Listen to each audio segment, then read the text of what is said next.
I'm now recording. So live from the Jeremy Lab, where I am touching each and every box to upgrade it with a NVMe 2 drive, 4 gen, 1 terabyte. So these machines are going to be quite snappy. They all have 32 gig RAM, and we're running a Ubuntu 20 desktop. So when we ever get back to the classroom, it's going to be kind of fun. Okay.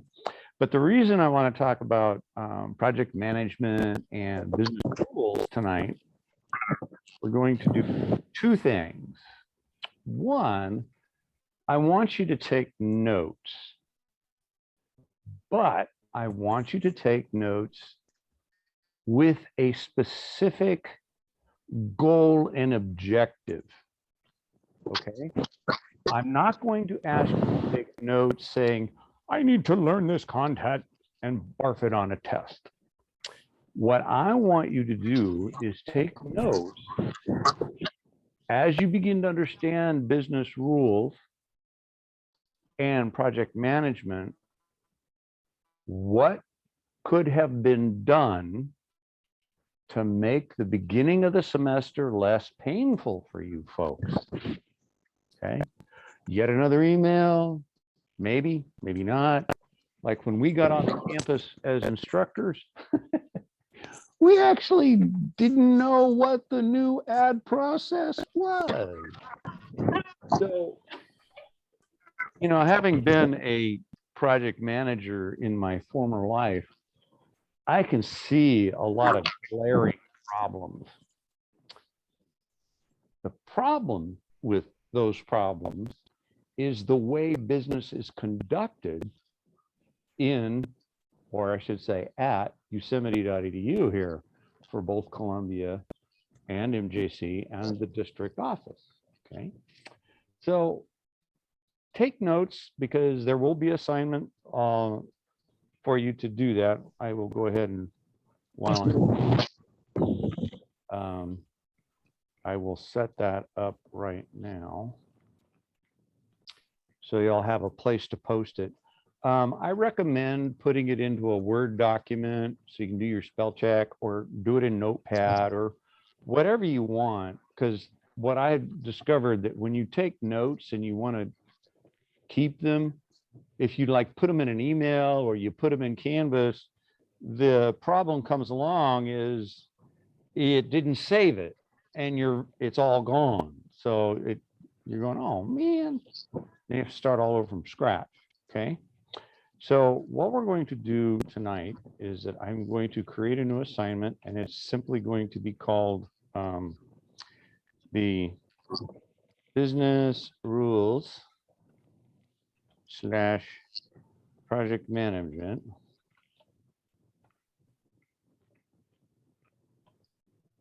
All right. I'll just do that in project management. And then take notes. I guess this is the best way to describe it. Take notes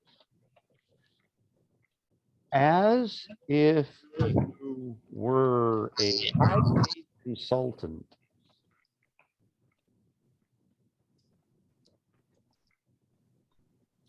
to improve the process of the beginning of the semester. Okay. Process improvement. To do process improvement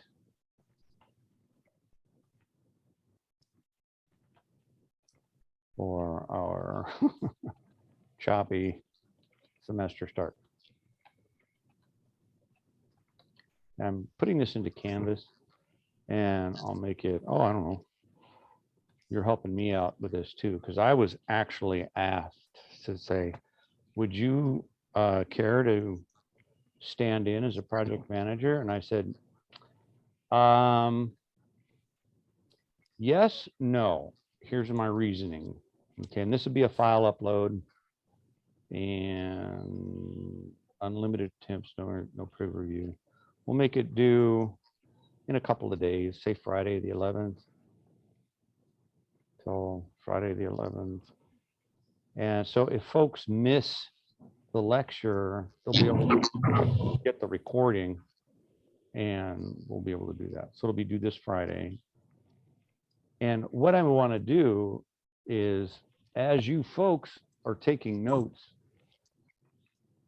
nobody that I talked to understood the pain points of the beginning of the semester for students. I found that somewhat shocking. Now, first of all, before I get too deep into this, I think what I want to do is talk about, we'll do a little bit of terms, and we'll start with the business rule thing, okay?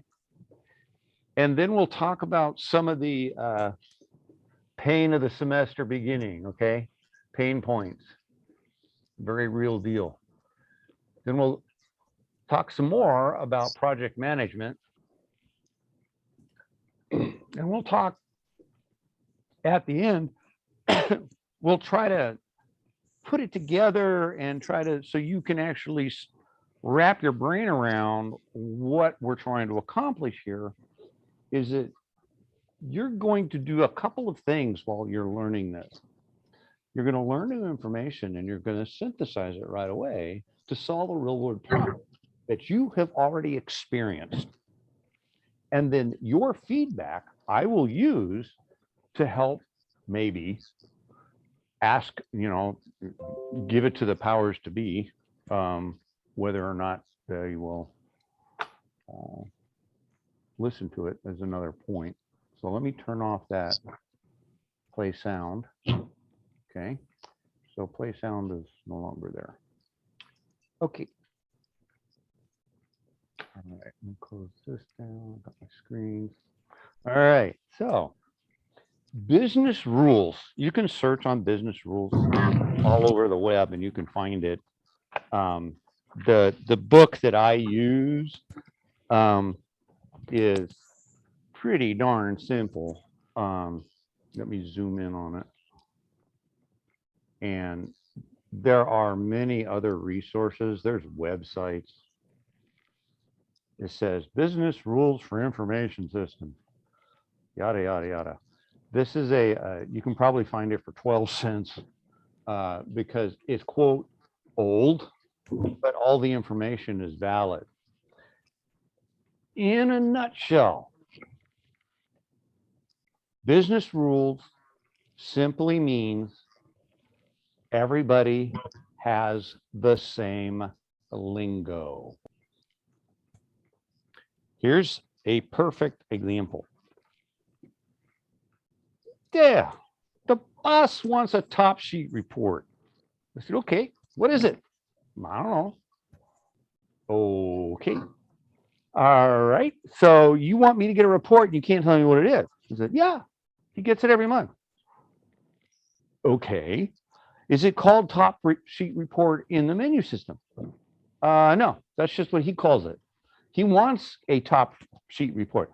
Oh, so you're saying there's a report that he wants that he doesn't have, and he's calling it the top sheet report that we currently print? And he says, I don't know. Why don't you go ask somebody? So I talked to the boss and try to figure that boss, and then I talked to the boss, try to figure out what he meant by top sheet report. He couldn't explain what he wanted, and he didn't have a copy to show me. So what do? Well, you start rambling. You do what something I always enjoyed is called management by wandering around. You put your MBWA to work and you just walk around and you start chatting with people and talking to people and you find out what's going on. And then I actually found the person who actually put this report together, kind of, sort of, for him.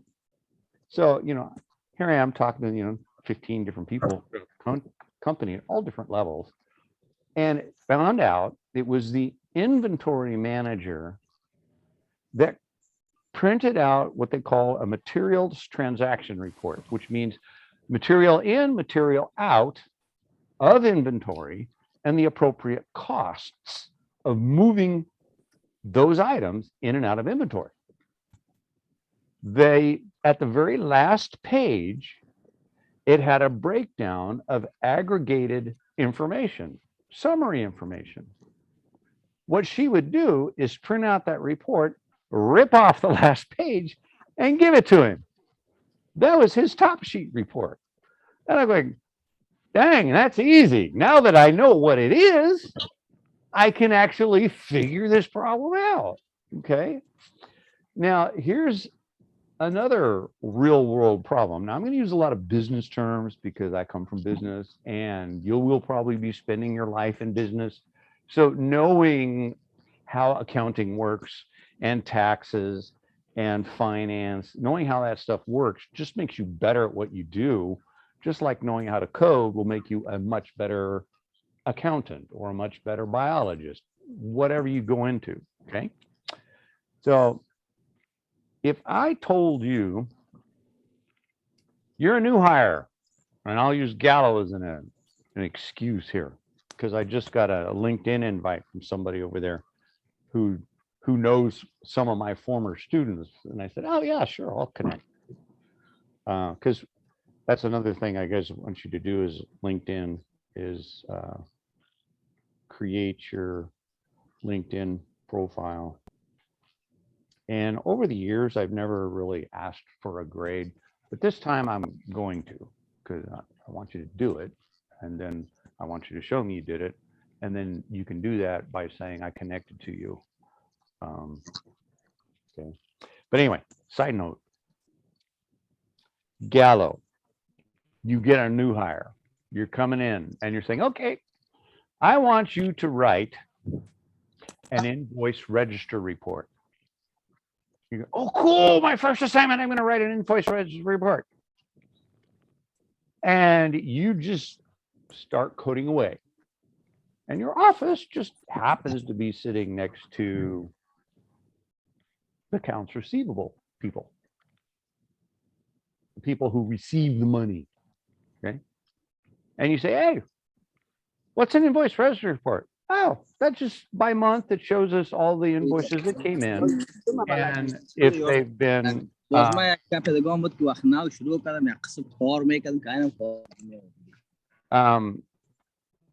all the invoices come in and you say how much it was and how much you collected and then how much you haven't collected. Oh, okay. I can write this report, blah, blah, blah. They give you access to the database. You pull all your data and you go, look, Mr. Boss, I did it. Here's your invoice register report. What? This isn't an invoice register report. This is for AR. We need it for AP. And you go, oh, man. Well, it worked for nothing. Because invoice register report will have a different meaning based on business function. Receivables is bringing money in. Payables is sending money out.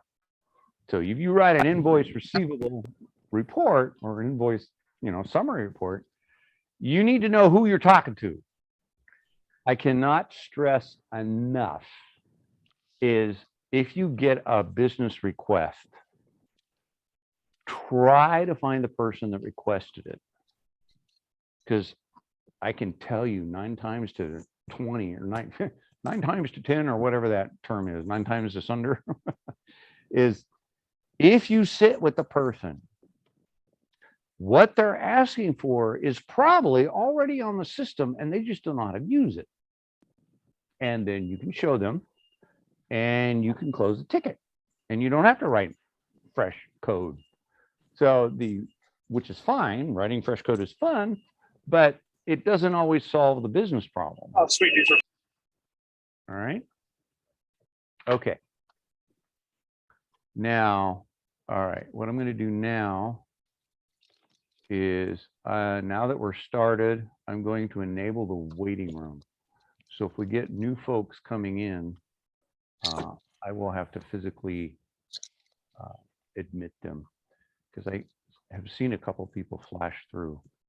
So yeah, I just muted them. So all right. So let's talk a little bit about business rules. And business rules is basically explaining a business process. And you're using common, very simple language. And the thing of it is, it's so much common sense that people have a hard time wrapping their brain around it. Because when you start working with somebody in the tax field or in the tax department, I'll put this on I'll make note of that. I'll put the book in the notes, okay, for tonight's lecture. Business rules are very simple, but trying to get people to get out of their domain expertise, where they get to use their domain expertise as a bludgeon across to other people, saying, hey, you don't know what I do. Ha ha ha, I'm worth more than you. Well, that's not technically correct. Nobody's worth more than anybody because everybody's replaceable. Okay. All right. Now, here's a very, I'll bring up some slides that kind of explain this a little bit. Okay. You can't major in business rules. You can't even really take a class in business rules. It's one of those things that just makes so much sense, where you get the stakeholders, you get the bosses, you get the people who make decisions in the same room and saying, we're going to create a business glossary for our company. So when we say top sheet report, everybody knows what it is. And we're going to explain what that process is about, step by step. What is that process? And what you'll find if you get management behind you on this, you will find there are tremendous optimizations and cost savings by getting people just to talk to each other. Okay. A lot of our problem in IT is not technology, people. That's where the real problem is. Okay, so I'm going to bring this slide up, Introduction to Business Rules, go into my screen share, go for all of screen to business rules. All right. Now, you can find, there's a business rules management, there's a business rules website, and they want you to pay a fee to be a member. You don't need all that. It's just common sense, basically. Now, why should you care what business rules are? Now, I'm just going to read one of these. And these are fun little scenarios. And why should you care?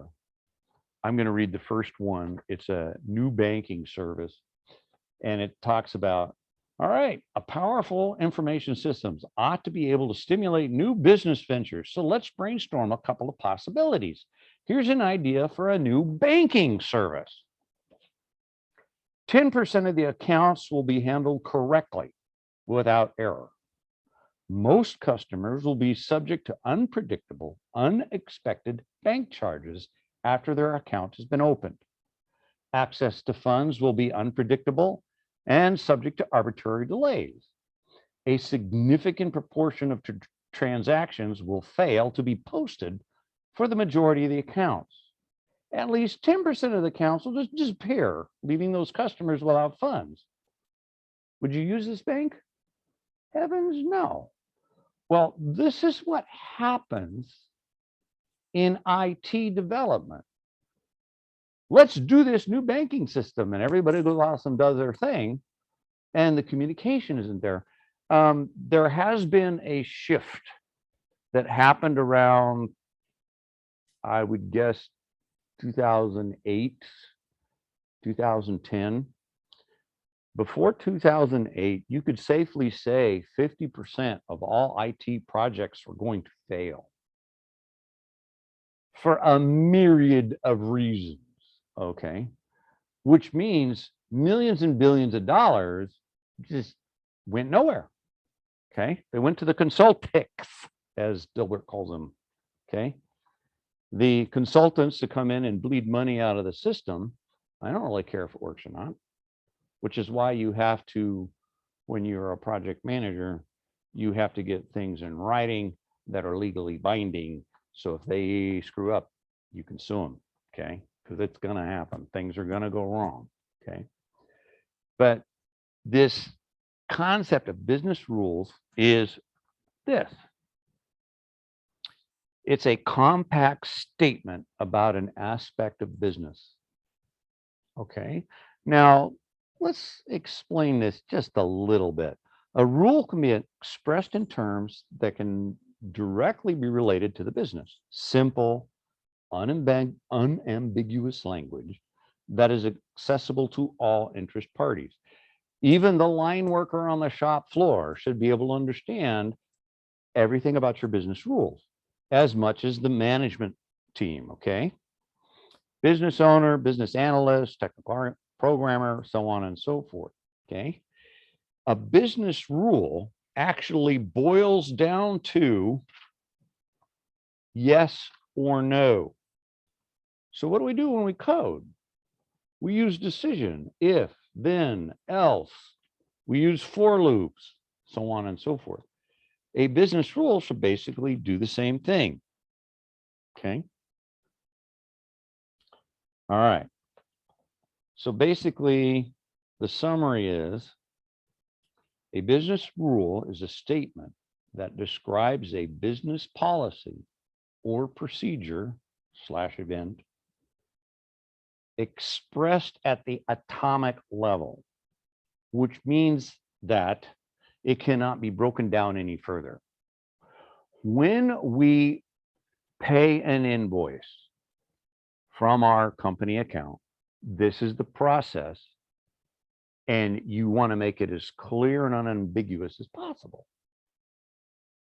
Now, if you had all the business rules for the business before you started programming, trust me, your life would be easy. The problem is you start writing code and you start building the infrastructure. And I've used this story more than one time in my lectures here at JC. I watched foster farms just flush millions of dollars down the drain. Literally millions of dollars, kaput. Why? Well, the project was coming online. It was a new project, and it was the project from hell, if you ask me. It was a 2.5-year project. And any project in IT that is longer than about 18 months is got a very high probability of failing. So what they did is they, let me get into the camera here, they crashed the time schedule, which means everybody at Foster's worked 12 hours and the consultants worked 14, 16 hours, 6 days a week. And by the end of that 18 months, there were divorces, there were affairs, people burned out. Of all the Foster employees that started on Project Link, by the time Project Link was over, there was maybe 2 people left that started the project that were Foster's employees. All the consultants went home, you know, they went on to another gig. That was an example of a project that did its thing. They got their numbers and they didn't care about people. Well, let me tell you why. Invoice accuracy before Project Link was around 85%. 85%. That means 15% of your invoices are wrong. So you have to cut credit memos and send back money and send back cash. And some customers had it worse than others. The system they were on legitimately was a Volkswagen, and they wanted to run it like a Ferrari. They couldn't. It was getting to the point where I actually had to turn the company off from midnight to 12:30 in the morning so I could do a backup on this ancient system. Well, that's prime shipping time in two of their plants. Okay. So you have all these truckers that are getting paid, all these workers that are getting paid, all this stuff is just sitting around waiting for the backup to finish. That's a pretty big pain point. Okay. That was another reason they went for this massive direct cutover. By the time we finished that project, and I did manage to make it mostly to the end. Okay. By the time we got there, the invoice accuracy went from 85% to 98% out of the gate. What does that mean for cash flow? It was worth every penny. The ROI on invoice reconciliation in itself paid for that project. So when you get into those management roles and you burn out your people, you better have a good understanding of why you're doing it, okay? Because the reality is sometimes you got to do what the business does, or the business won't stay in business and nobody has a job, okay? And this is where you have to ask yourself, is profit an evil word? I'm going to let you figure that one out, okay? But business rules are basically just common sense ways to describe things, okay? All right, so it's a sequence of activities aimed at producing something of value to a business. Like, you know, we need this new process. We bring in these refrigerator trailers, and we have no way of knowing what's in these refrigerator trailers. Could we possibly figure that out and then maybe put a tag next to them somehow and increase the process? And then there's other problems in the world of business where regulations come in on you. Like everything from Foster Farms has a case ID, and that case ID is the chicken that's in a box, okay? If the FDA comes in and says, we want to find case ID 1, 2, 3, 4, 5, 6, and if you can't find it within whatever timeline it was, I think it was like 4 hours, they shut you down. Now, when I left Foster's, they were at $1.8 billion top line. Okay. I don't know what they are now with all their acquisitions. When I got hired, they were only 900 million top line. They'll never tell you what they actually make because it's a private company. You'll never know, but when you're in IT, you can kind of run your own reports and figure things out. Well, needless to say, it was pretty black. You know, they never went into the red, even in tough times. Okay. All right. Now, this is how software is developed today. It's just so fast. Let's create our minimum viable product. There we go. We'll get an 80% work rate and it goes on there. But you know, folks, I have no problem with minimal viable products for something like a website where it doesn't really matter if it works or not. Okay. You know, it's like, okay, it's going to be fine. Let's do a minimal viable product on a heart and lung machine. I don't think so. What about a rocket ship that's going to send you to Mars? No, I don't think so. So there's different ways to develop this software, and everybody thinks their way is the best. There's arguments for all of them, but each one you actually have to decide what's best for the business and what is going to be long term. Is this going to be a stopgap system that we're holding in place until something else? Okay.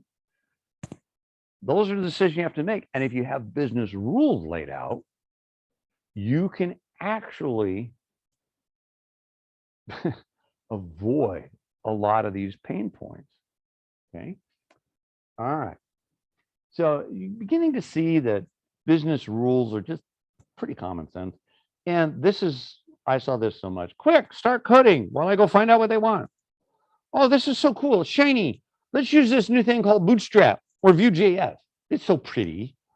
And the minimal viable product, great, for a website, but you don't want to use it for real-time car driving. Okay. All right. And there's a bunch of them, the BR community, agile modeling, iLog, there's a bunch of them. Okay. And these are, look these up. Okay. And find out what they are. Okay. And the fishbone diagram or Ishikawa diagram is an interviewing technique. Okay. Where, how do I get the business rules out of the users? You can do this by asking the right kind of questions. Don't expect the manager of customer service to give you all the straight answers, because they may not have done a customer service record in 5 years and the system changed twice. Try to talk to the people that are actually doing the work and find out what they're doing. And here's what you will find. There is a exception to the rule. Then there's another exception to that rule. Then there's an exception to another rule that is yet to be understood. We'll figure it out later. And then another exception. So what you end up with is a giant word processor of a system that does nothing but manage exceptions. This is where business logic can come in, and you can find out what the flow should be, so the exceptions are actually part of the business flow, rather than writing all these subroutines to jump around to create an exception for something that may happen once a month. Okay. Okay. That's ask them. So look up what this fishbone Ishikawa diagram is.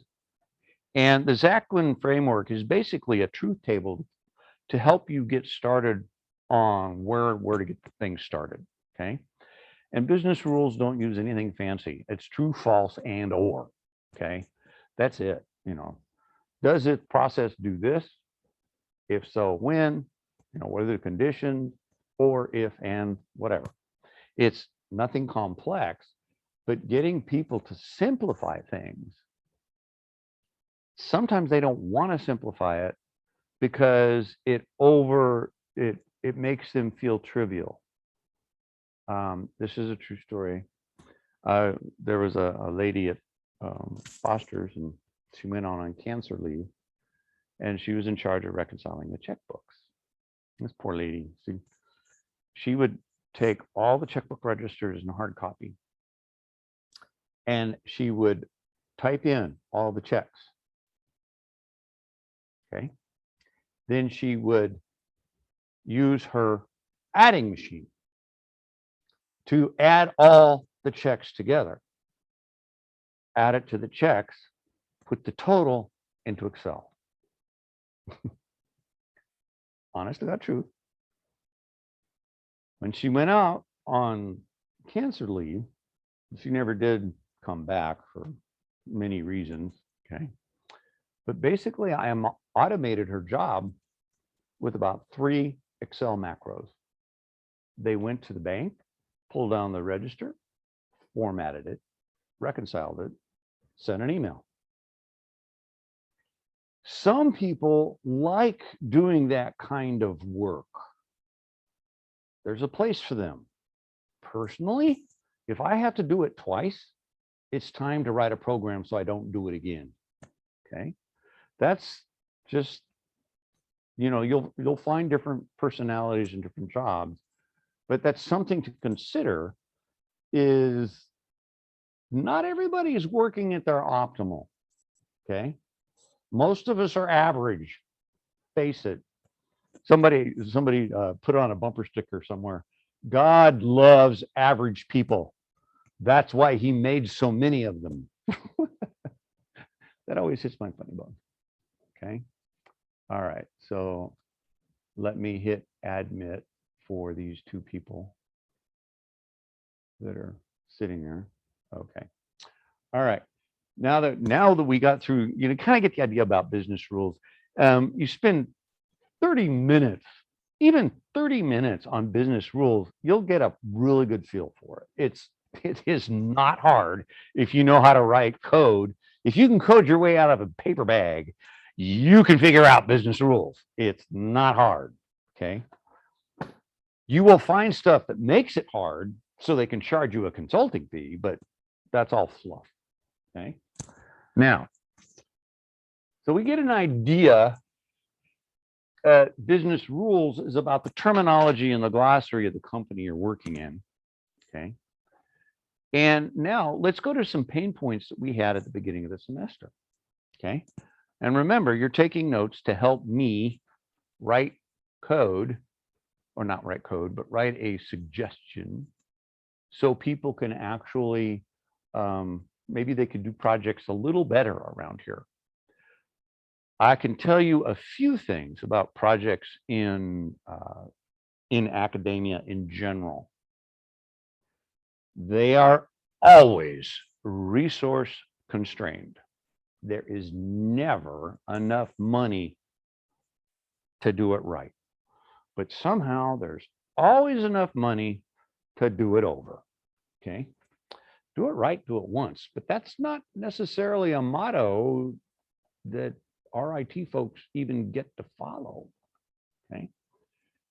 All right. So we're going to do pain points of what we kind of were getting through. Let me see if I can actually get this on the board so you can actually see it. The add process. How many of you added a class after the term started? And the instructor didn't quite know what to do either. Case in point, I certainly didn't. There was this new process, and the instructions they sent out with the new process, they did not match. They weren't even close. So we had to fungle around and actually had students tell me what they saw, and I told them what I saw. And then between the two of us, we figured it out. And then I sent a few screenshots out to everybody. And said, oh, thank you. This is exactly what I need. Yeah, right. Get the right people in play. Okay, add. And then I'll just call it the COVID bucks, the C bucks. How do you redeem it? How did that happen? And then we had the IBM wallet, right? Where you put in your COVID stuff. Okay. All right. Now, I'm going to give you some advice. And this little piece of advice is going to get you tanked. You get hired. You come in. You think you know it all. And you start telling people how they should do the job. This is all bad design. I saw this happen to more than one consultant at Foster Farms. And, you know, those who had been there a while said, they haven't been fosterized yet. Yeah, Foster's is business since 1937. Their business model is grow chicken, cut it up, and sell it. Pretty simple business model. But the complexity is nuts. I mean, completely nuts. You can't go in and say, I have a better idea, when you don't even understand the history of the company. Okay. That being said, I can tell you why some of these things were so painful. Okay. The I've been around here since about 2005, and it took me literally about 2 years of asking people, how does this accounting work here? It's called fund accounting. Okay. Fund accounting is its own special way of doing accounting in public entities like schools. Okay. You get an allocate of your budget, say, like, let's say I happen to have a line item in the GL saying Dale's Lab, and I get allocated $10,000 for use to use in my lab, but it has to hit certain criteria, lots of certain criteria. But if I don't spend that $10,000 by the end of fiscal year, let's say I only spent 8. The next fiscal year, I only get $8,000 in my budget. You see this government all the time. And said, wow, we found a warehouse absolutely jam-packed full of brand new IBM Selectric typewriters. Well, somebody had to spend their money to go get stuff so they'd get the same amount of money next year when they needed it. So fund accounting is not that clean. And the problem with fund accounting, as soon as you give people the magic key to move money around in the GL, your money's going to get moved around in the GL. You would never do that in a private company. You would never do that, because you want to keep track of every penny. And did this penny help us pay bills, pay payroll, or did we earn money? You want very accurate accounting. And that is another problem with IT in general. So fund accounting is one of the problems we have here at JC. The other problem is the way software is developed. You're going to love this. Software is actually developed by committee. Okay. And there's reasons for this. The reasons behind this is what they call equal voices. It's a thing about academic senate, and everybody has an equal voice in the decision making. Well, when you have 30 decision makers trying to design software, you're trying to design software for a horse, and it ends up looking like a camel because it's designed by committee, or not even close to a horse. That's not anybody's particular problem. That is a cultural issue that has not been actively addressed because we've never done it. We've always done it this way, right? We've never done it that way. We've always done it this way. Well, that's when you're butting up against culture, it's very difficult to break through it. Okay. But you can do it with the right resources and the right talent set. Okay. But the ad process, you're going to have fun with this. Okay. You guys log into something called PirateSnet, right? Yay. Well, the guts of that is on something called DataTel. Okay. The guts of that is something called PIC. They're actually using Unidata. I used its cousin, Universe, for 10 years. That is completely worthless now. I couldn't even make $10 an hour as a Unidata administrator because nobody uses it. Okay. Unidata is what they've done. Instead of replacing it, the company that makes it put it in a black box and put it into the cloud. So you have no way to change it. So in order to change it, you have to change the outputs. So now you have your inputs, and you can't change the inputs, by the way. And now you have your outputs.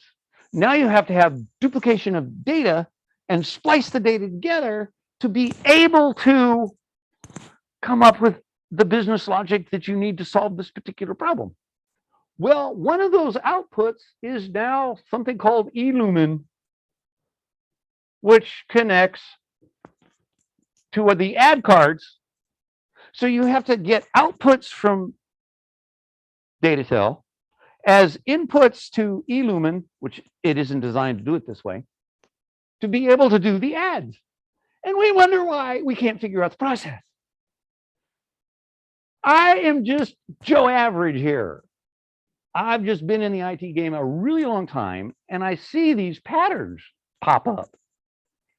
And I will tell you this, some of the folks that are in our IT department are stellar. They could triple their salary overnight if they wanted to.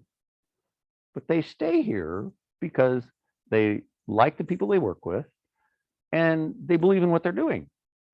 I'm not going to argue with them. They're top-notch people, and I have a tremendous amount of respect for them. And I feel their pain because I've been here 5 years and no, 15 years, and I've lost track of how many presidents we've had since 2005. Okay, probably 10 or so.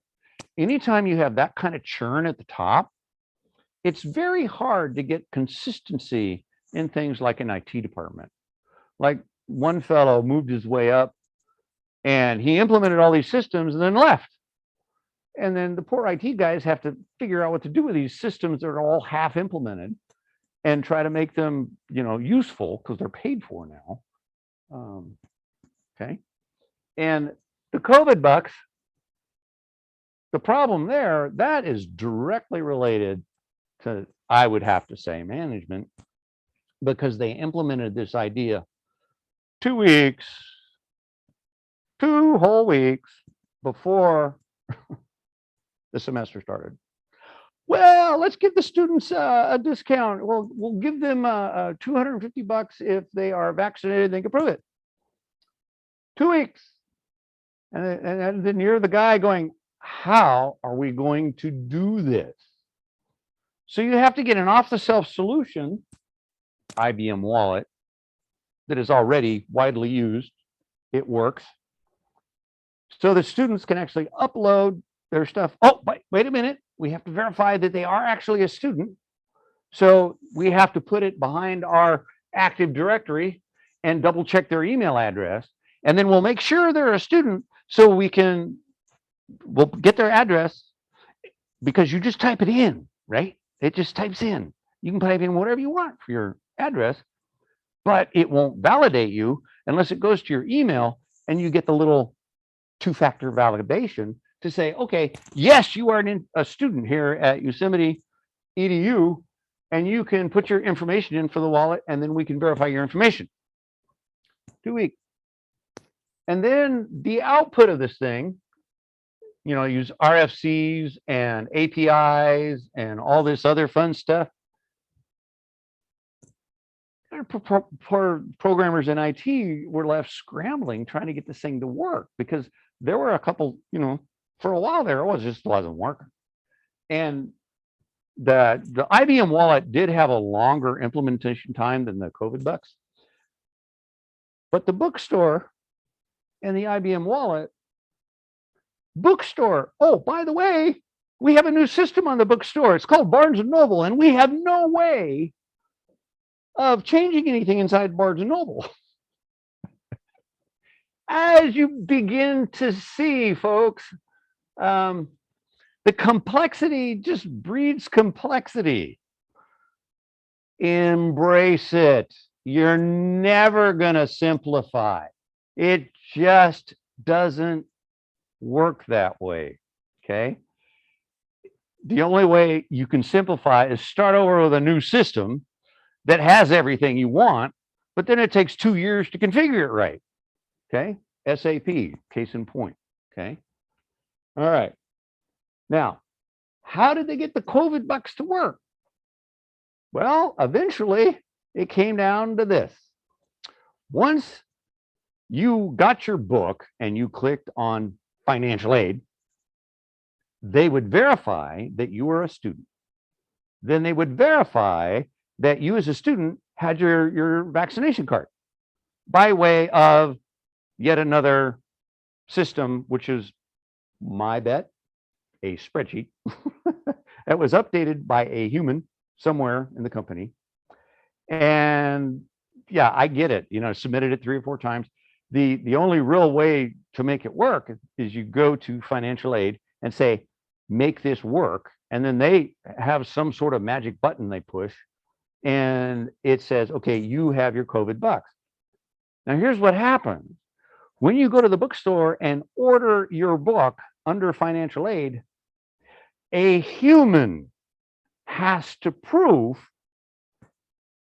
that you are who you say you are, and the book is for a class that is here on campus, and a human has to make that decision between the Barnes and Noble bookstore and the IBM wallet.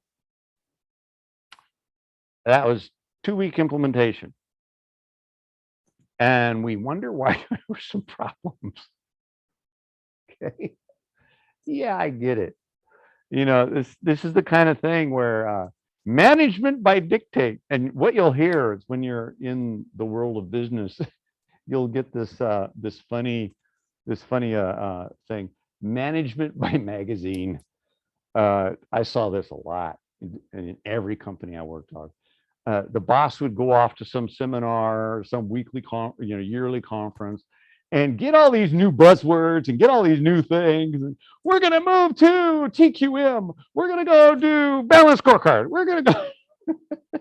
And you just kind of breathe, take a breath, let it cool down. And yeah, there's probably very good ideas in all of those things. But what's best for the company takes time to percolate. And by the time they get around to actually doing something about it, there's another magazine and another conference, and they forget about it. There's an old saying is, when you're in business, don't touch the hot potato. Just let that thing cool down for a while and see what happens. See what actually happens. It's okay to wait, because how can I possibly start working on the hot potato when you can't even define where it is? And that's a good comeback. You want me to do this? Fine. I need resources. I need a budget, and I need people. And what does done look like? That was my favorite saying. What does done look like? I don't know. I'll just know. And I said, no, I'm not going to touch it until you give me a very clear definition of done. Okay. Because otherwise you end up on the project for health. It keeps changing, keeps changing, keeps changing, and nobody knows what's going on. Okay. All right. And I not even started talking about the lovely project management stuff. Let me hit stop share so the screen gets a little bigger so you can see all my scribbles. And basically, I was kind of walking through the process of why it's such a mess. But you can't blame anybody, because the data tell was actually, that's paid for. We don't have a choice. And some of the things that like Zoom, we don't pay for Zoom. The chancellor's office, the community college chancellor, paid for Zoom for all the community colleges, which is exactly why we're on Canvas. Now, here's an example. When I got hired, we were on WebCT. Then we migrated, and then it was Blackboard. Then we migrated. Now it's Canvas. What's the likelihood we'll be on something else in the future somewhere? 100%. So that's why I put a lot of my stuff out in the web, because it's still going to be there. Okay. Yes, you're supposed to take notes, and you came in late. Quick recap. We talked about business rules. Google it. It's not that hard. It's common sense. If you can code, you got it. Terms. And we're talking about our pain points at MJC and how you felt them. I want you to take notes of, once you understand business rules and a little bit about project management, I want you to explain to me, using project management and business rules verbiage, to explain to me how you think you could make the process better. Okay. It's a swag. It's your best guess. You can use normal English. You don't have to use all the project management terms you don't want to. But the idea is I'm getting you up to speed, so to speak, on the terms of business and project management.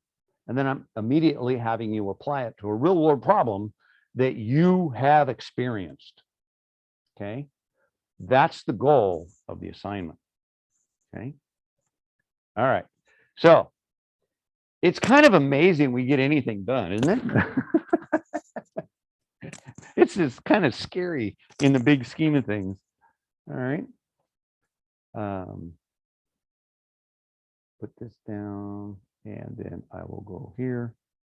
Now, project management, let me go back to screen share. Click share. All right. Project management is kind of a sweet spot. If you know how to code and you can communicate with programmers and you understand business, you can get a job in a project management firm and you are a consultant.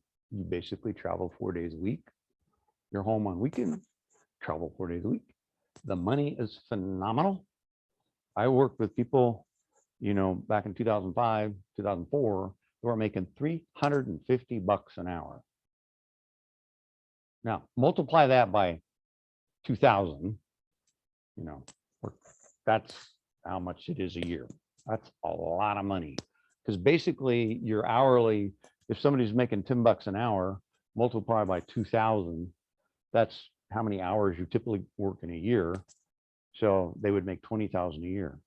So if somebody's making 300,000 or 300 bucks an hour times 2,000, that's over $500,000 a year.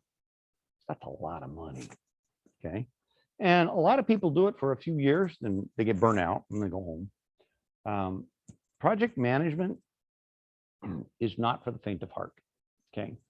You cannot be somebody that gets blown over. Okay. You have to have a really strong backbone and a really thick skin. And I'll tell you why when we get into the more of about project management. Now, an advantage to you is the CompTIA company has a project management, or they call it Project Plus. Okay. And this Project Plus is an entry-level certificate on project management. Okay. All right. Now, going back, I don't know, 30 years, qualified project managers have experienced less than 1% unemployment over 30 years. That's pretty darn impressive. Okay. If you take too many notes, I don't care. I want your feedback because I have been asked as a former project manager what I could do to help the team, IT, and explain things, you know, how to make things better. And I said, one, you need QA, you need students and faculty running the system after they make changes. And you need a project manager to go out thump heads to make sure people are doing what they're supposed to be doing. And then you got a timeline, you got a project plan, you got a work breakdown structure, you've got your critical path, you've got your resources, they're lined up with the GLs. And I know none of that exists, which is why it's such a mess. Okay. All right. Project management, the Project Management Institute is been around since the 60s, or even before then. And over time, the project management field has gotten more complex, more diversified, and more avenues for you to pursue a career in. So let me grab a couple of books here. And there's a couple of terms. They call it a PMO, the Project Management Office. And This is a little book. Let me turn the screen share off so it's a little bigger. You will see these in all sorts of disciplines. PMBOK, Project Management Body of Knowledge. There's one called SWBOK, Software Engineering Body of Knowledge. And it's an attempt to encapsulate everything you need to know about project management within the covers of a book. Okay. Now, this one is from 1998. It's not that thick. The latest copy is about 3 times thicker because there's entire sections dedicated to risk management, quality, IT, and so on and so forth. Like, for example, I mentioned that in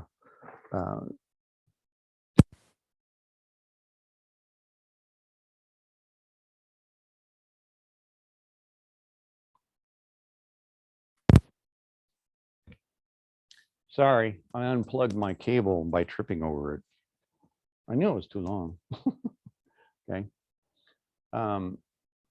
What we got with the PMI is I tell my students, learn about project management, because somewhere in your career, you're going to be subject to a project. Either you're going to be drug into it, you're going to get volunteered, or it's just the way the business runs. Okay. So learning about this stuff makes you a better employee, like learning how finances work and learning how balance, learn how to read a financial statement. It's not rocket science. Find out if your company is making money or not. Okay. What is project management?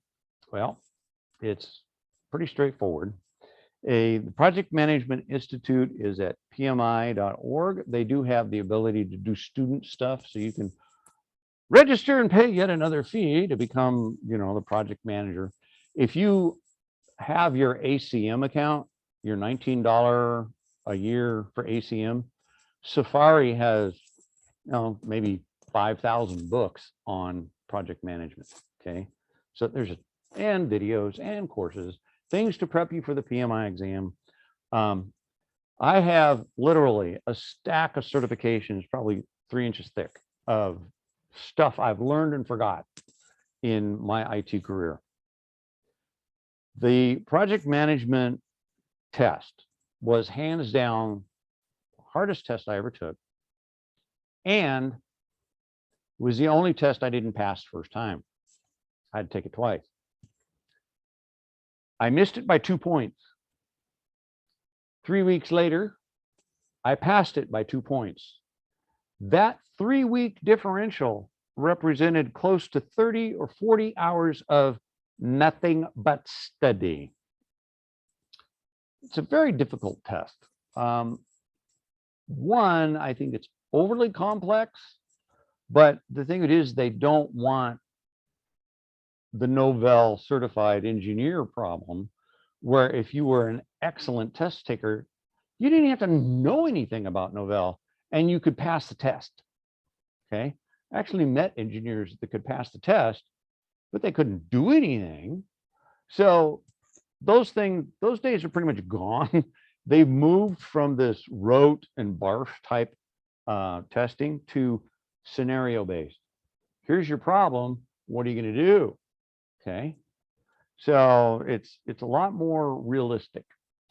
But what made this particular test so difficult is you had a screen. It's all done on computer, and it was a full screen of a scenario, and you read the scenario and you answer 5 questions. And you go, okay, that's done. Click to the next one. You get the same scenario with a few prepositions that are different. That completely changes the dynamic of the question and how you would solve the problem. Now, to me, that's just a little bit on the mean side. Okay, that just, pedagogically speaking, what are you really testing for? The ability to read prepositions? But the way I passed it was I went through a what they call a boot camp class, and the boot camp class actually told you which questions you had to answer wrong to be counted correct. And I go, holy moly, next time I do one of these monster exams, I'm going to take another boot camp before I even start it. Then my success rate would probably go up. Okay. It was a myth. But anyway, this is what it requires. Okay. If you have a bachelor's degree, you only need 4,500 hours of documented experience. That's 2.5 years, folks. 2.5 years of full-time work to be able to sit for the test. Okay. And then with high school, you need 7,500 hours, and you need that 35 hours, which is basically a week-long training class. There's a lot to it. It's a lot of interesting terminology, and you can just see how the evolution of project management came from the construction industry, where you can actually get things set up and done, and you know where and when. So when you say, hey, I'm going to build a bridge that goes a span of 2 miles, you can have it, your project plan and the work breakdown structure, down to almost the hour that the project is going to be completed. That's pretty darn phenomenal. IT, not so much, because it's very hard to find out where you are in a project. That's another thing that I will bring up. I usually don't talk about it because it's a little bit complex, but I want you to understand it in this assignment I've given you. It's called earned value. Okay. So when I get into earned value and work breakdown structure and the critical path, the terms for a lot of project management is unique to project management, but this is the beauty of it. You can hire a project manager from the Navy, pick him, or the Air Force. They're all really good. Put him in a room and say, let's run this project. They know how to run a project. They may not know anything about the data or the business or anything else, but they can get that project done, and they can get it on time and in budget, which is actually pretty amazing. It's because it's all been formalized in the project management body of knowledge. So a project manager in IT can communicate eloquently with a project manager in healthcare or construction, or you pick it. Okay. So it's really kind of a neat discipline because you span everything. Okay. In that respect, it's true. Now, this is a project. It's a temporary endeavor undertaken to create unique product or service. I got into the project management, and then they gave me one project with a team of people. I couldn't get them to do anything, and they wouldn't give me a budget, and they wouldn't let me prune the team or change the team. So from that point on, I said, I'm only going to do technical project management, because you're constraining me is that I don't have the ability to change the team for the people who aren't doing anything. So if you get signed, you're a project manager, ask for 2 things. You want budget authority, and you want the ability to build and break your team. In other words, build and get rid of the losers and bring in people that are going to do the work. Okay. All right. Deadwood. You got to have that to have a successful project, because if the project isn't successful, it's not your boss's job, it's yours. Okay. Which is why a lot of project management is actually outsourced. So they can blame somebody else. Well, we didn't do it. It was the project management firm that made us do this. It's a great scapegoat. Works. Okay. You'll see it. Trust me. And what is project manager. This is a very noisy screen, but basically project management has process groups, and this goes across all disciplines, okay? Initiating, planning, executing, monitoring, controlling, and closing, okay? And that's, oh yeah, I should be sharing the screen. Thank you very much. I did it again. I was doing so well. Oh, well. Yeah, I'll have these slides up for you on, I'll make them available on the website as well. This is really high level stuff. Stuff I don't expect you to remember, but basically what ends up happening when you learn about project management, you learn about each one of these phases and then how to implement it and how to know you did it well. And it's it's a lot of work up front, but trust me, if you put the work in the front, you don't get the scenarios like this we have on the board. Okay, it's like the definition of done changes based on who's in charge. That's never gonna work. Okay, all right. And these are the different process groups that was mentioned in red in the previous one. All this to plan your work and work your plan. Basically, you plan your work to the gnat's eyeball and you don't deviate. Okay, then you work your plan. Now, I was given this little quiz when I went to IBM one time, and they had one of their top-notch project managers talk about things. And he started off the conversation with, how many of you make lists? Yeah, I make lists. Okay, I'm making a list. Now, how many of you cross things off your list? No, I do that. I do that. How many of you add things to the list and cross it off if it wasn't on your list? Oh, I do that. You're ready to be a project manager. It's kind of silly, but it was a lot of fun. But the fact of the matter is, you know that personality type. That is what you need to be a really good project manager. You have to have things laid out, and then you take them off when they get done. Okay. And then you have these verification processes to know they're done, not just because somebody said they're done. Okay. All right. All right. Now, let me talk about the WBS. This is a big deal. And learning about this stuff made a huge difference for me in how I communicated to management. Okay. All right. Now, let's see, did I get into critical path? No, earned value. I did. Good.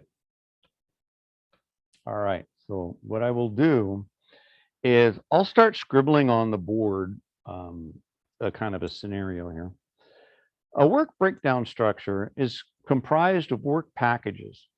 It's basically the smallest amount of work that can be done by a single person measured in 1/2 days.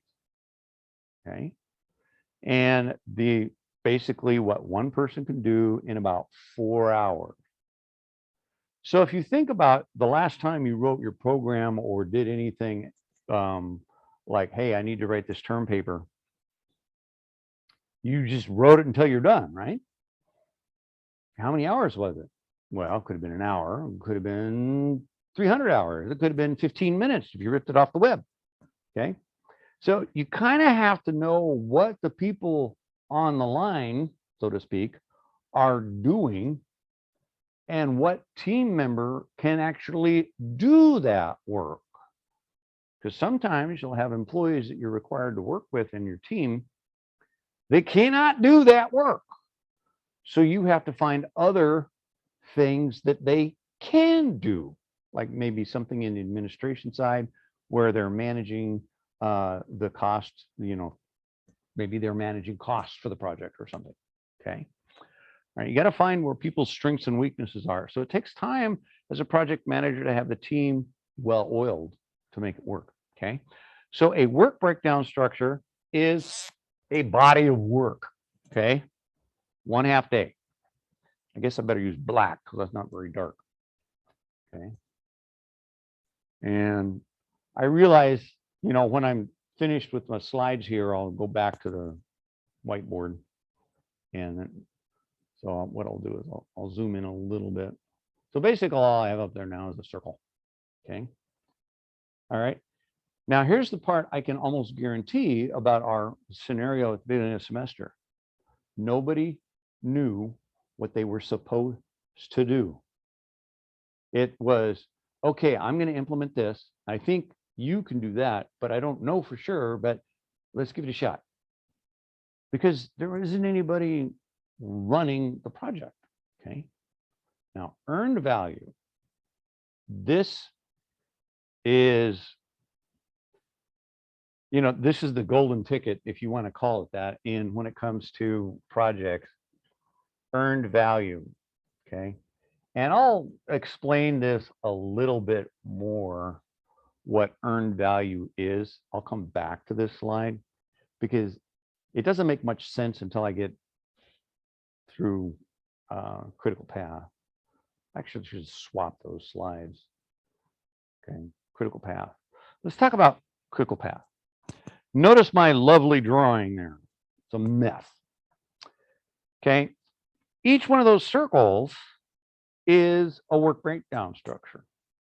And so we have the start, WBS, and then it breaks off into 3 different ones. And then there's 1, right, stuck in the middle. And then there's 3 at the end. And what do we have on this path? Each one of those little circles is supposed to be what? 4 hours, right? This is supposed to be 4 hours. Everything's supposed to be 4 hours. They call this the critical path is, what if this one all of a sudden takes 8 hours, 3 days, 3 months? What happens to the finish line? It gets pushed out. And who loses their job? Not the person who messed up here, the project manager. Okay. So this is why they call it the critical path, is that the project manager gets in this person's face and makes them get the job done so everybody else can do their job. Okay. And the critical path and work breakdown structures, one thing I didn't mention is ideally each one of these little square or little circles has a GL code tied to it. In other words, who's paying for that time? Okay. So think of it this way. So each little circle is 4 hours, and those 4 hours are getting paid for out of the GL account number. Now, here's mostly what will happen is you'll have one GL code for your entire project, except for those things that you don't know you need, and then another GL has to be created, and then that resource has to be allocated to that GL account. Okay. GL stands for general ledger. These are basic accounting terms. Okay. All right. And knowing accounting isn't going to hurt you any. I ended up with my first MBA. I did not want to be the finance accounting person. I wanted to be able to communicate with them. So my first MBA was paid for by Foster's. And when I started getting in the program, I was expecting, brain stretching, terrible pain and anguish. And I'm going, really? Is that what that is? Oh, I get that. There was so much that I already knew because I had been coding it for so long, but I didn't have the glossary to communicate it. After the MBA, I had all this glossary and I could communicate with people. And it made my life a lot easier and theirs less stressful. Okay. Now, here's the earned value part. Okay. Now, this is the part that I can almost bet didn't exist in our project here. So I'm going to turn off screen share. And we're going back to the board here. So here's some WBSs. Okay. And I'll just randomly draw some circles here and randomly connect them. And let's put our critical path over here on this one. So red feeds 3, but he's waiting on 1 person. Okay. And these feed like this. Okay. Now, what happens with the earned value is when you have time, you have a project budget that is allocated to that time. Okay. That doesn't show up very well, does it? Here's time. Here's your project finished. So you could legitimately say, I get, I don't know, $500,000 to run this project. And you could easily say halfway through, I'm going to say 250. May or may not be true, but for the sake of our discussion, this is fine. And then here's 125. And then here's our 750 or yeah. So it's now $1 million project. Okay, our 1 million. Okay. So that's not exactly even because you've seen a hysteresis curve, right? And let's see, where we're going to put that. I'll put it right here. A hysteresis curve looks like this. Starts out, gets hard. Is hard, gets easy. Okay. So a hysteresis curve, most of your projects, you know, you can get 80% of them done, 80% of your project done without too much pain and anguish. Maybe 90%, maybe 95%. It's that last 5% that's going to kill you. And you're going to burn the midnight oil because there's this thing in project management called unknown unknowns. Things we don't know. There are also unknown knowns, things that I do know that I don't know. For example, this project's required Node.js. I don't know Node.js. So I need to find a resource that does Node. So that's a known unknown. Okay. Now, as you're moving across your timeline, and each one of these work breakdown structures are tied to a GL, they have a cost related to them. So basically what you do is you figure out the cost of the completed work breakdown structures against the ratio of what has been allocated for this time. Okay. And that's called earned value. And if the ratio is, you know, one way, things are going well. Ratios the other way, things are not going so well. Okay. But earned value is a really easy way for a project manager to communicate. We're on time, we're on budget. We're on budget, we're not on time. We are not on budget, but we are back on time. So it's an easy way to communicate with the stakeholders, and stakeholders are the ones that put the money on the table to get the job done. Okay. All right. Now, that's a very, very high level of how a project should be run. Can you guess if any of that was happening? I would venture to say probably not. Okay. Now, let's talk about project scope. And this is, I cannot get over how, I cannot stress to you how important this is. When you have a project and you have your project plan and you've got it to the gnat's eyeball, your project plan is set up to be within a start and a stop date and time. Okay, at least date. Okay, so here's your start date. 1/1, I don't know, 2022. End date 3/3/2022. Okay, so there's your project. You have your project plan laid out. You have all your WBSs. You have all your dollars laid out. You have all the GL accounts laid out. And your boss comes to you and says, hey, I need this in the project. And you look at him, you raise your eyebrow, and you say, let me get back to you. You take his project, or whatever it is he's asking for. You create another work breakdown structure. You look at it, you find out where it fits, and you find out how much the GL will cost for that particular project and how much it will delay the overall project. And you say, yep, Mr. Boss, we can do it. It will delay the project by 6 months and cost you an additional $2 million. Do you want me to do it? Oh, maybe not. Yeah.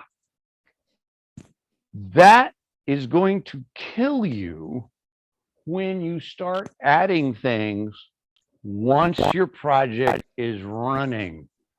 What you do is you graciously tell those that say, hey, I need this. Thank you for this request. We will evaluate the request on the completion of the current project. Because when the project is over, you go into a maintenance mode, and then you can make little tweaks to it. Okay. And then you can make it better. Okay. But out of the gate, you don't keep adding little tweaks because you're never going to be done. Okay. You're on this project from hell. It just never finishes. So that's what they call heaping creaturism. And I think Larry Wall, the guy that wrote Pearl, came up with that. Add this to make your boss happy. Don't do that. It's not worth it. Okay. Especially if they don't know about the money, because then they'll be upset. Yeah, and you end up having. Let me put this in English another way. The education of management is the hardest part of your job. People who are smart, who think they know, you have to educate them that they don't know, and you can't make them feel stupid, or you will be looking for another job. So the idea of this project stuff, now the stuff I talked about, it takes years to learn how to do all this right. Okay. This is not easy to jump into, but the basic terms of what project management is about is something that you're going to be exposed to. And if you don't want to be that person who writes code for 30 years and does want to move up the management ranks, project management is an excellent way to do it, because not only certification and project management help you get through doors you don't even know exist, but it goes across industries. So let's say you're a really good project manager and you got a strong IT background. Well, say you came from a telco. Well, you could move to medical. You could move to an automotive. It doesn't matter, because you have the same type of to have the knowledge of running a project. Okay. Yeah. Yeah, making people look stupid is your favorite hobby. That's great. Yeah, how often do you update your resume? Yeah, that's all fun. I get it. But that's in essence the this is what I just said. Screen share's on. It's good to say no. We shall finish first, then we'll revisit your request. And they say, well, I'm the boss, I'm paying for this, and I own the company. And then you have to put it in writing saying, this is what we discussed. This is what you said you're going to do. This is the anticipated new deadline with the new additional costs. Do you agree or disagree? And you put it in a memo, you document it. It's called the CYA, cover your R's, so you don't get yourself in trouble, okay?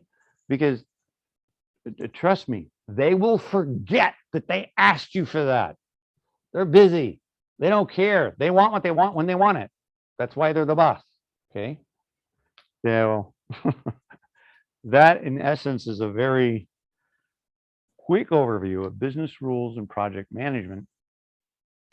And I can basically speak from just observation that probably none of this was done for our beginning of the semester start, because the culture here is everybody agrees by committee to make this decision.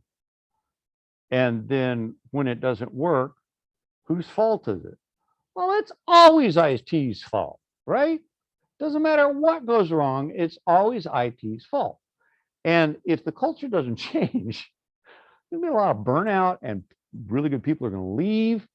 And then very high paid consultants who come in and bleed the district dry.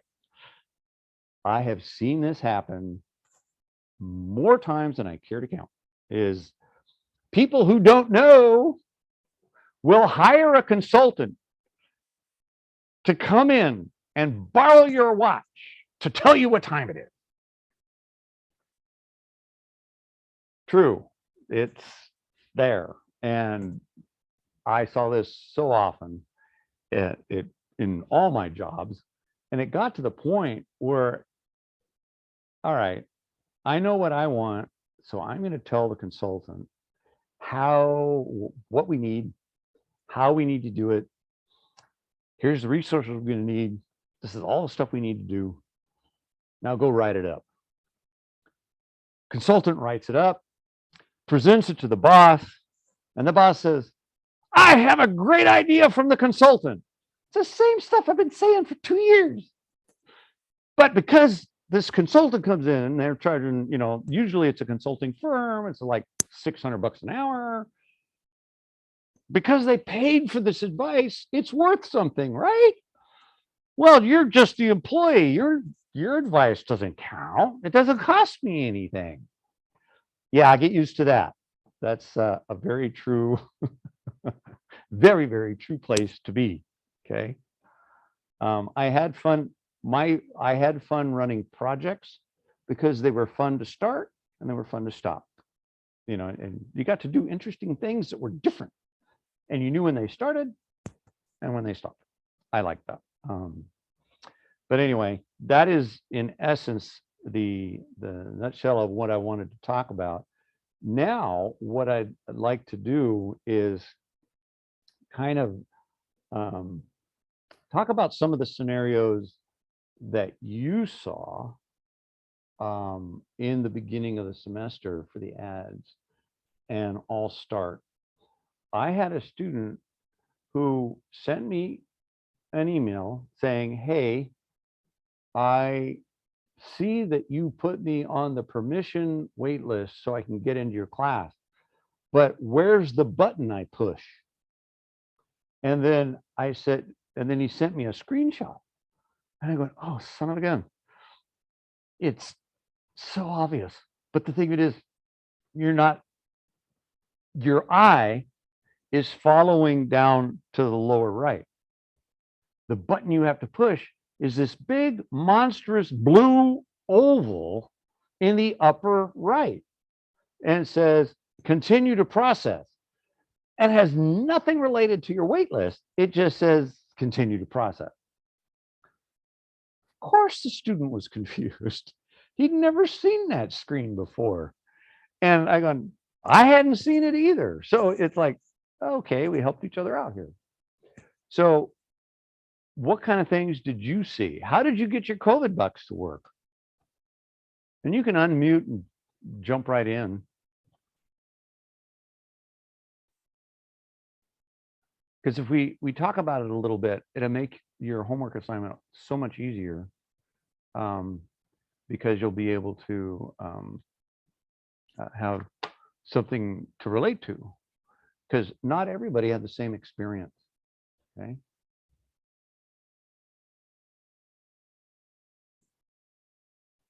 Everybody's just waiting for class. Well, I guess I'll have to come up for more. I'll have to give you more homework. I had to submit the proof of vaccination several times as well for it to work. And Okay. when I submitted an image at the end, it said that it was required to submit an image, and I submitted it. But at the confirmation page, it says no image submitted. And I tried to resubmit it, and it kept giving me that same message. And then several days later, I got an automated response saying that my proof of vaccination was accepted, and I got the voucher for the bookstore. Okay. So Okay, so it wasn't taking your image and verifying it. And that was with the IBM wallet, right? yeah, it was. Yeah, yeah. What I noticed when I uploaded my Vax card, I had to get tested, which seemed silly to me, but that's okay. Upload my Vax card, I get tested, I upload the test, and if you're vaxxed, the test is supposed to be good for 6 months. Well, 6 weeks. No, 8 weeks. 8 weeks. So I have to get another one in 8 weeks. But the date on the test is 3 days. But why do you say it's 8 weeks? Well, it says 3 days. Well, I'm sure that's something that they can't even change. That's part of the IBM wallet that is more common. Because how many people do you know anywhere that when they take a COVID test, it's good for 8 weeks? That is an outlier. That doesn't even exist. Okay. So they probably decided, I'm not going to change the system. That's nuts. Yeah. Yeah. Yeah. Okay. Who else now, once you got your IBM wallet submitted and your Vax, how did you get your COVID bucks? Did you have to go visit somebody, call somebody, email somebody to get your COVID to work? Or did you just go to the bookstore and say, clicked on financial aid and got your book? I did the bookstore of going through and just putting in the financial aid button, and it worked once I obviously had it. It would usually cancel it if I didn't have it, so I just kept going until finally it was like, okay, you have it now. Okay. All right. So once you got your Vax card uploaded and everything worked, then when you went into the bookstore, clicked on financial aid, it all worked. Yes. Okay. Yes. Once I had the actual financial aid, because if I didn't, it would say, oh, canceling your order, because obviously no money was in there.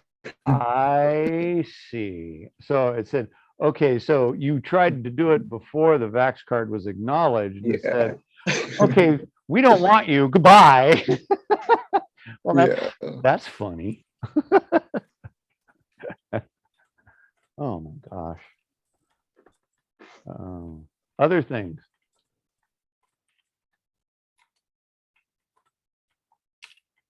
Making little notes here.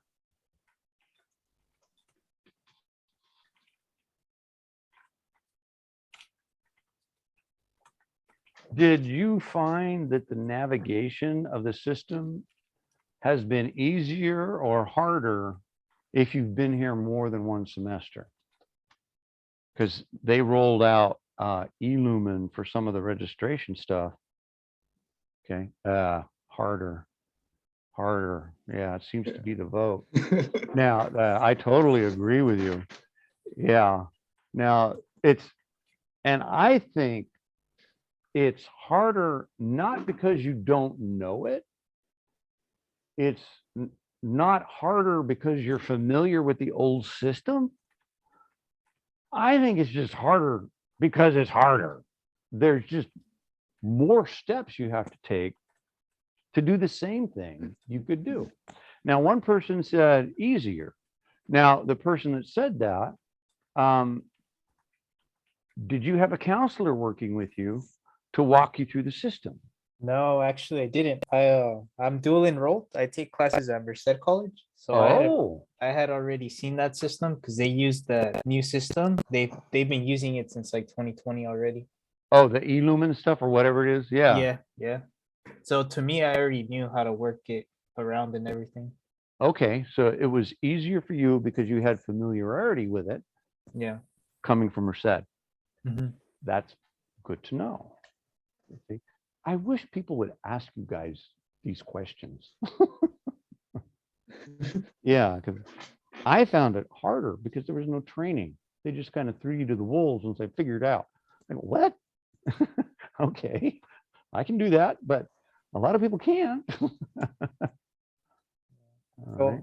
Well, I liked it because I've already been used to it. But yeah, for me, it works a lot faster because you don't have to like type in there's copy and paste the code. You could just add the registration from the page directly. Mhm. So it's a lot faster. But I could see for professors, it could be harder because of the whole. There's like a new way to give ad codes out, I think. Yeah, we don't, what's interesting is that there's no such thing as an ad code anymore.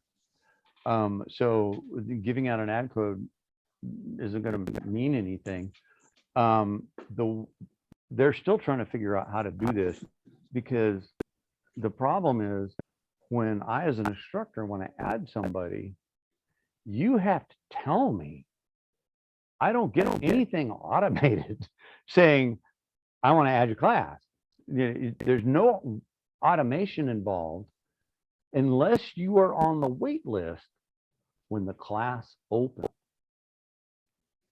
Once the class opens and the semester begins, I actually have to take your name and go to the permission to add and put your information in there specifically for that class to add you.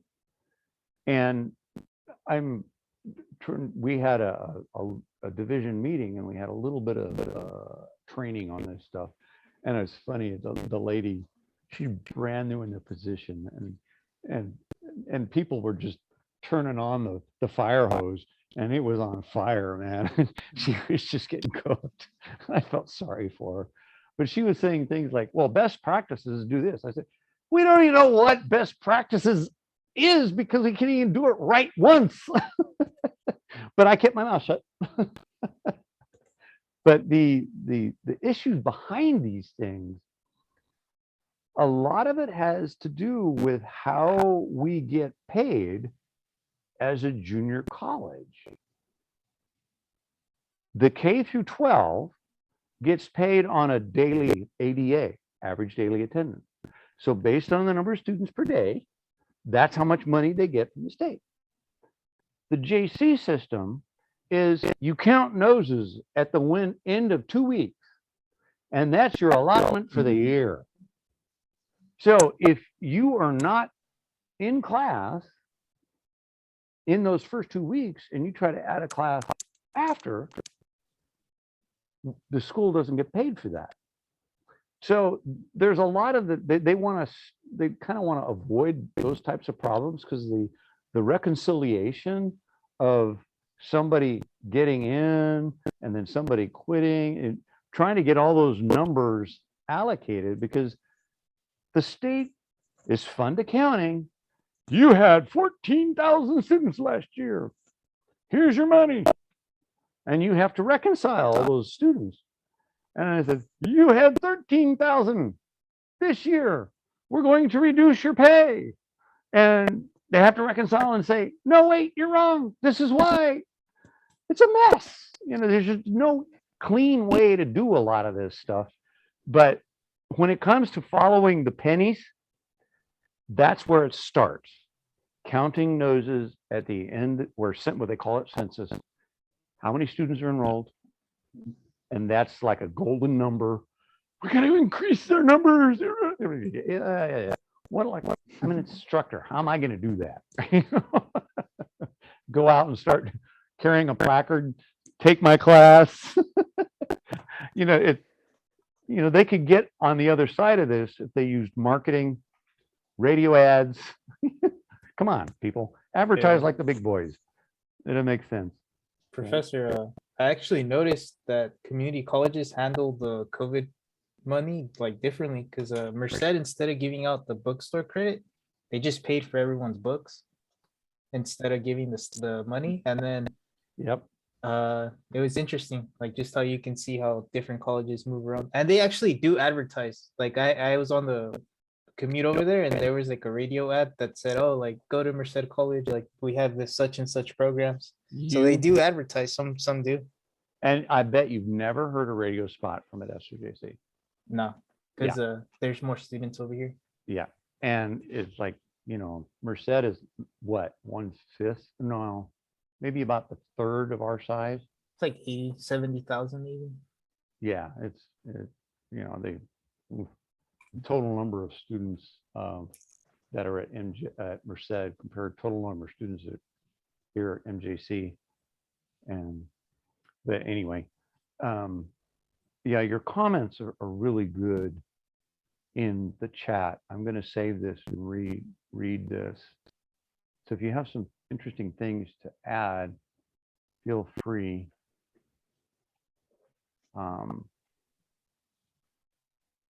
Yeah, QR codes, you know. Yeah, I keep telling administration nicely is, why don't you take a class and see what the process is like? Because we have administrators that haven't been in the classroom for 25 years and they haven't taken a class at JC. My feeling is you got to eat your own dog food, Pete. If you want to know what it's like to be a student, be a student. Take a class. My wife is taking Spanish and American Sign Language, mostly because of my hearing. I can't hear too well, so I'm trying to learn it too. My gosh, I couldn't believe she's a returning student after 35 years. And oh my gosh, it was like, yeah, I think this is the root cause of our declining enrollment. Navigating this website is pain. So yeah, and the familiar thing when I was at Foster's, we converted from the old system to the new system, which was on SAP, and the old system was on that data or universe pick thing. And there was an entire team. There was, I think, 5 of them. 2 were Foster's employees and 3 were consultants that did nothing but interview people and find out what their business process was, aka business rules. They wrote it up according to standard templates, and they translated that business process into the new system. And then everybody who had to do work on the new system got this really cool notebook with a flip chart on it, which showed them screens for screen, keystroke by keystroke, what they used to do to versus what they need to do on the new system. That just makes so much sense. But the problem is that's expensive. And that's probably not going to happen. So so you have had tonight's lecture has actually been really kind of fun for me because I got to dredge up a lot of this history about MJC and why the systems are so convoluted and how it got there and the culture of MJC. And I will tell you that at one time, 86% of the full-time IT people in the district office came through our program. That's a statement. We have a pretty good program here, and I'm proud of it. I'm proud of what the other people have done, and I really like having the Jeremy lab to play in. And so I'm consider myself extremely fortunate to be here. And I took classes here in the 80s from Lloyd Vaught. I took C programming and assembler programming from Nels Overgaard. And that was, that, a lifetime ago, but some of those things still work. It's still the same context, but anyway. All right. Now, if you have other good comments, I think, do we get free software too? Well, I don't know. You should be able to. I think, I do know with the VMware, they're changing their licensing. And the licensing used to be, I would just upload your emails and you get free VMware for a year, including your training. Well, they see money in education. So now the school has to pay X number of dollars for the first 400 students, and then X number of dollars for the next 400 students. I cannot imagine the accounting nightmare of keeping track of that. So we're using VirtualBox until further notice. And as far as the free Windows stuff, I honestly don't know. But the people that would know are the Windows people, and that would be Chris Vaughn, John Zamora, or Brent Wedge. They all know Windows much better than I do. Yeah. I'm Linux to the core, folks. So Yeah. I remember I took a course with, I think it was John Zamora, and we actually got the free Windows. I got the Windows 10 like student and the pro key for free, and that was like back in like 2016. I believe it's available. I just don't know how Microsoft administers it. And if Microsoft is like Adobe or VMware, or it's going to get to the point where we're going to have to pay a fee, and that fee will give you free access. They used to have their developer program, and at Foster's I had it. It was kind of nice. It was like, at the time, it was like $500 a year, and you literally got a stack of CDs that was about 1.5 feet high of all their software, even back to DOS 3.1 and the C compiler that went with it, which was really great for some of the legacy stuff we had. But those days, I don't know how Microsoft does their developer net now. But somebody was telling me, if you have your EDU, you can register if you know how to navigate their website. I don't know where it is, but apparently it's not straightforward. You go to where you think it is, it's not there. You have to back one and go down 2 other levels to actually find it. I don't remember the flow, but I do believe it is available. And I believe for computer science students, it's all the operating system stuff, but it doesn't include Office. And I cannot remember if it includes Access or not. At one time it did, one time it doesn't, then it did. Microsoft has been trying to kill Access for decades, but business users love it. You can spin it up, get a functional thing working, and then use Access as the front end to Microsoft SQL Server. It's got its niche, and it's used a lot in medical, because they can actually make the nice GUIs and make the tabs work so you don't have to mouse everywhere. So yeah, I hope John is feeling better too. So on that note, send me your questions. Oh, as the class is over, technically, almost. Some of you want to do some GIS stuff. Let me zoom in on that. Do I have screen share on? No, I don't. Okay. So let me zoom in on the camera here.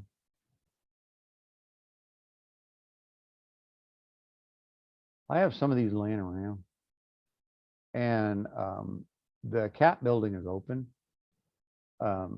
This is the ARC news. This is all about geographic information systems.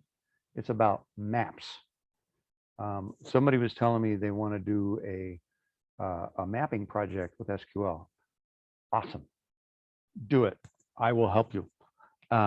It's a phenomenal use case. I had a student several years ago who came to JC to learn how to code because he was currently working as a geographer, and he was using Esri, which is the 900-pound gorilla for geographic information systems. And he wanted to learn how to code better so he could write these very quick and dirty maps for the business users without having to go through hundreds of layers of software that Esri had.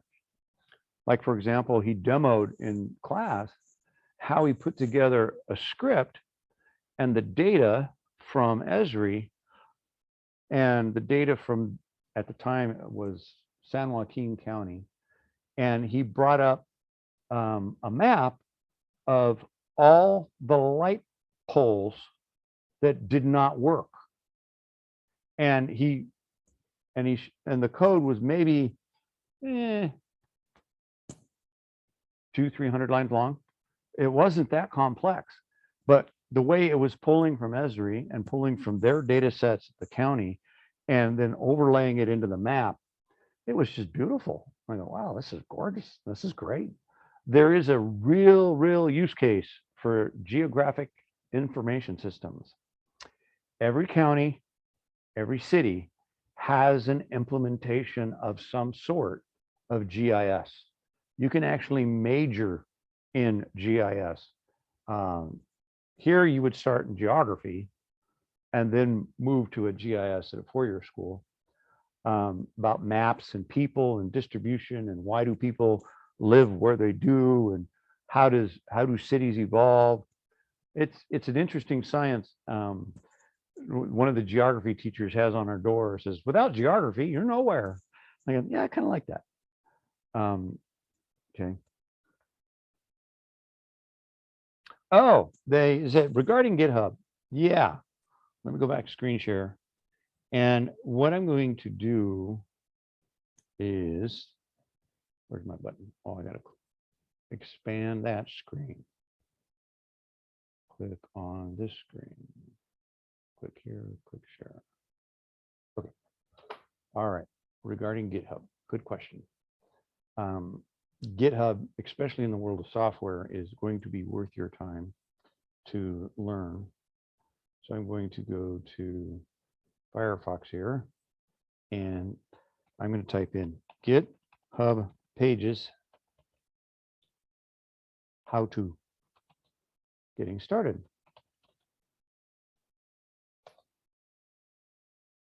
Quick start. And it walks you through it. And in here somewhere, there's an actual video class, and it takes 38 minutes to go through. Because when you do GitHub pages, they're using something called Jekyll, which is a static web page builder. And what it gives you the ability is that you can create your resume and then use one of these awesome themes and just put it over the top of your resume. Okay, that looks really cool, but you author the meat of the resume in Markdown. Okay. And so that's how it works. And then it becomes like your name, your login name, whatever you choose. I recommend choosing something that you don't have to choose your a variation of your name, but you do need to choose something that's kind of professional, like, I don't know, something like, well, maybe not something taken by somebody else. But you can use your name, but don't do something like I love Chevy 42, or, you know, you can call it, make your login learning, and then your 2 digits of your name, or whatever your login is. Okay. You want it to be kind of professional. Okay. And it shows you how to get started, introduction, and they also have videos on how to do this. You can actually put a custom domain in here. So if you own a domain, like I own phillipsd.com, .org, and .net, I could put one of those onto a GitHub pages and say, go to phillipsd.net and read my stuff. Okay. and they show you how to manage it, verify it, troubleshoot it. Okay. If we go back one, here's a video right there. Getting started with GitHub pages, and it walks you through the process. I'm going to hit stop, and it's, how long is it? This one is only 12 minutes long. Okay. And it's not put up by GitHub. It's somebody that uses it. They have a, well, not that long ago even. Okay. So that's where you would talk about the, where you put your resume. Okay. The point of the GitHub and the GitHub pages is you post your resume so it has a professional face, and then you get your LinkedIn account set up and have your LinkedIn pointing to GitHub. You're already using two of the tools that employers are looking for. They want to see your LinkedIn profile and they want to see your GitHub account. Okay. And I was told this by one of my former students whose cousin or brother, I don't know, is an HR guy over at Apple. And he says, we don't even take paper resumes. We say, show me GitHub, show me LinkedIn. Okay.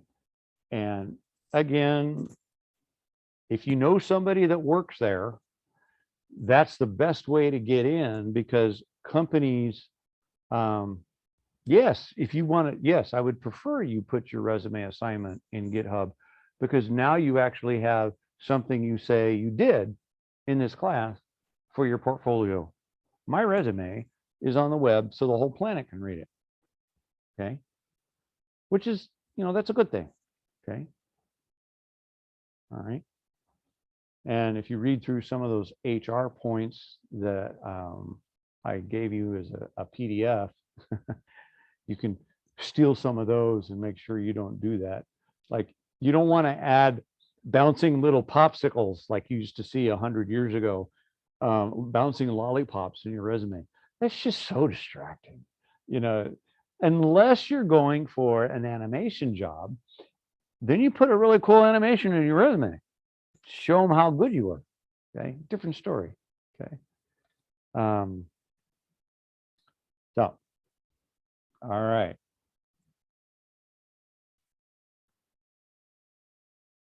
Other questions, complaints? Yeah, we're pretty much at the end here. All right, I will.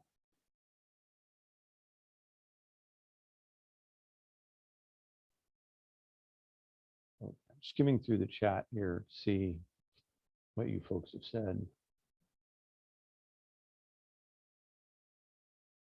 Yeah, I was hoping I could use my $250 credit for things like coffee, but no, it's only for books.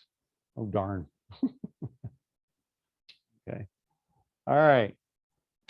So on that note, I think we're done for the evening, and I will be keeping you posted on guest speakers.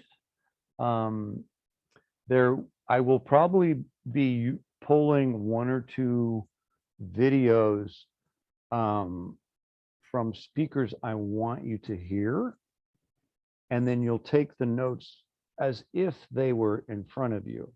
Okay, questions you would like to ask them.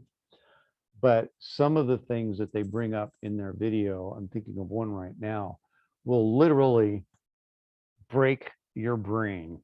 You're going, you're kidding me. Is that even possible? Okay. And there's some other ones that are just really, and I've got I'm thinking of two right now. And if I can find one, I know I can find. The other one, I don't know if I can find it or not. But it was excellent. It was really, really good. Okay. All right. On that note, any complaints? Your silence is consent that our class is basically over. All right. Start closing some of these, and I'll post the videos when they're all done. All right. Have a good evening, everybody.